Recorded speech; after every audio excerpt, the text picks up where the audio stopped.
Revanth deputy CM Bhatti బృందం భేటీ మూసింది. సుమారు గంటన్నర పాటు వీరు పలు అంశాలపై చర్చించారు. తెలంగాణ రాష్ట్రానికి కావాల్సిన రోడ్ల నెట్వర్క్, కావాల్సిన అంశాలపై ప్రజెంటేషన్ ఇచ్చినట్లు డిప్యూటీ సీఎం భట్టి విక్రమార్క తెలిపారు. రీజనల్ రింగ్ రోడ్డు నిర్మాణంపై చర్చించామని, దీనికి ఆయన సానుకూలంగా స్పందించినట్లు తెలిపారు. అలాగే విజయవాడ హైదరాబాద్ రోడ్డుకు టెండర్లను పిలిచేందుకు కూడా అంగీకరించినట్లు డిప్యూటీ సీఎం తెలిపారు. రాజకీయాలకు పోకుండా కేవలం అభివృద్ధి దిశగా తమ పాలన సాగుతుందని, దీనికి కేంద్ర మంత్రి గడ్కరీ సహకరించడంపై తెలంగాణ ఆర్ఎండ్బి మంత్రి కోమటిరెడ్డి వెంకటరెడ్డి ధన్యవాదాలు తెలిపారు.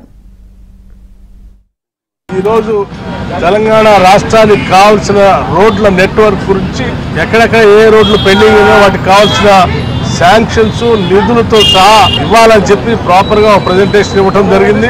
దీంట్లో ప్రధానంగా రాష్ట్రానికి సంబంధించినంత వరకు RRR రీజనల్ రింగ్ రోడ్ అది ఒక పెద్ద వరంగా తెలంగాణ రాష్ట్రానికి మారబోయేటువంటి ఆ ప్రాజెక్టు సంబంధించి లోతుగా దానికి కావాల్సిన పూర్తి సమాచారం వారికి అందించి కేంద్ర ప్రభుత్వం నుంచి సానుకూలంగా దానిపైన పూర్తి నిర్ణయాలు చేసేటట్టుగా రాష్ట్ర ప్రభుత్వం ఈరోజు వారిని కోరటం, వారు అంగీకరించడం జరిగింది.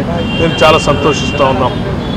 అట్లాగే హైదరాబాద్ నుంచి విజయవాడ వరకు 6 లేన్ రోడ్ పెంచుతూ దాని టెండర్ విరిసే ప్రక్రియను కూడా రాష్ట్ర ప్రభుత్వం అడగటం, వారు దానికి అంగీకరించి టెండర్లు పిలవని చెప్పేటువంటి కార్యక్రమం కూడా జరిగింది.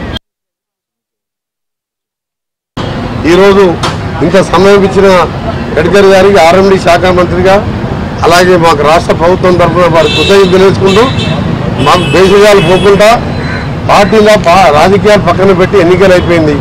కేంద్రంకి వెళ్ళి మా తెలంగాణ రాష్ట్రానికి మన హైవే నిధులే కాదు, అన్ని డిపార్ట్మెంట్కి వెళ్తున్న రాబడి నిధులు తీసుకొచ్చి మా తెలంగాణ రాష్ట్రాన్ని అభివృద్ధి చేసుకోవడం మాకు లక్ష్యం. మాకు ఘర్షణ వైఖరి కాదు, మాకు కావాల్సింది అకౌంటబిలిటీతో కన్వేయడం తెలుసు తప్ప అకౌంట్స్ లాగా మాట్లాడడం మా ప్రభుత్వాన్ని కాదు.